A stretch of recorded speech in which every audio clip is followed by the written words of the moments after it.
Remember to subscribe to our YouTube channel at NDN TV Nigeria. Click on the subscribe button and be the first to get notifications. More reactions have continued to trail Governor Nyesom Wike's recent closure of businesses owned and operated by political allies of standard bearer of the People's Democratic Party (PDP) in the 2023 presidential election, Alhaji Atiku Abubakar in Rivers State.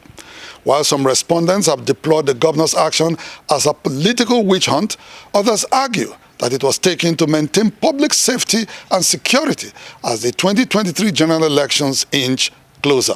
Correspondent Tekena Amiofori tells us more. On Monday, the 8th of August 2022, Governor Nyesom Wike descended heavily on three leaders of the PDP in Rivers State, namely Senator Lee Meba, Right Honorable Austin Okpara, and Celestine Omehia, a former governor of Rivers State, for attending a meeting with Atiku Abubakar, flag bearer of the PDP, in the forthcoming 2023 presidential election. Senator Lee Meba was relieved of his appointment as Chairman Governing Council of the Elechi Amadi Polytechnic in Port Harcourt, while Austin Okpara and Celestine Omehia were stripped of their position as leaders of the PDP in their local government areas. Less than 2 weeks after falling out with his political associates, Governor Wike ordered security operatives to seal off the business premises of known loyalists of Austin Okpara at various locations in Port Harcourt. They include a filling station at Ojoto Street in the Diobu axis of Port Harcourt owned by a serving member of the House of Representatives, Chinyere Igwe, and a hotel operated by Mr. Ikechi Chinda.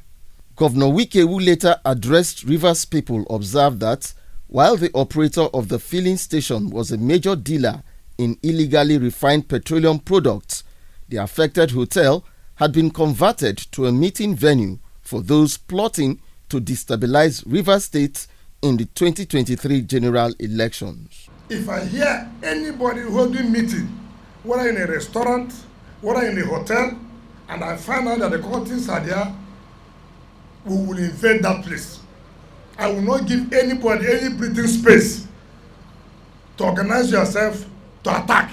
I will not agree. 2, if I hear anything of any filling station involved in oil bunkering, I will close that filling station. And therefore, I have directed the security agencies to know who has that filling station in Diobu and arrest that person, and we're going to prosecute the person. It doesn't matter how highly that person is. Some of it should be used to be taught a lesson. Governor Wike, in a rather judgmental remark, vowed to crush all PDP members in Rivers State, hobnobbing with his political enemies. The moment you claim to be working with us, and tomorrow you shift our enemy, we will take every might we have. We will even leave our enemy and finish you first. So all of you who are going back to Abuja to hold meeting with our enemies in this state, I'm going to finish you to the last. Although the Rivers State governor in his comments did not specifically mention his supposed enemies in the politics of 2023, reading between the lines, he was actually referring to all those who conspired to deny him a deserved victory in the May 28, 2022 presidential primaries of the PDP. For Governor Wike, who came second in the presidential primaries, it is payback time for his political opponents in the PDP, and so he would not have any of his own identify with known political adversaries. However, David Kalio, a former PDP member, describes the governor's action as a clear demonstration of political intolerance in Rivers State. If this is the position for his action, it's totally condemnable, and I think he went too far and it's bad. As Rivers people and as individuals and adults, they have all right to support any kind of any choice they have. I think they are not under compare. They cannot be compared by anybody to choose or support any candidate. I think they are very free. For Obonna Wuke, a former lawmaker representing Eche Omuma Federal Constituency in the House of Representatives, the political aspiration of Wike's former allies amounts to betrayal and is counterproductive to the interests of Rivers State in the politics of 2023. We are saying that somebody has deliberately poked his fingers into our eyes. And if you say it is proper to point to your hometown with the left hand, I won't stop you. It's a matter of conscience, and it is a matter of integrity.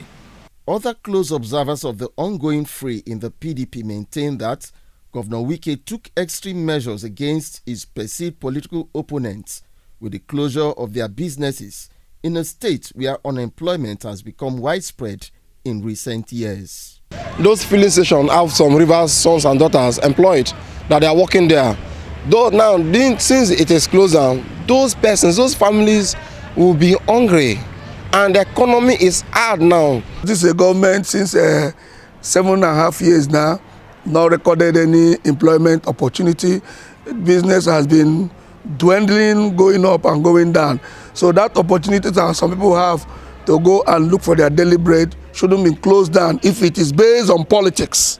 As Governor Wike's recent actions suggest, the PDP internal crisis may not be resolved anytime soon. After making several unsuccessful moves for a peace parley, Atiku'S was finally granted an audience when recently he held a meeting with Wike in London.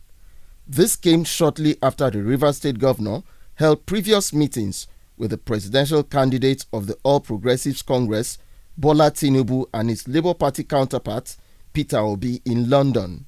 Wike's recent trip to London no doubt ignites suspense and intrigues in the crisis rocking the PDP, as most Nigerians would like to know which presidential candidate he will eventually support in 2023.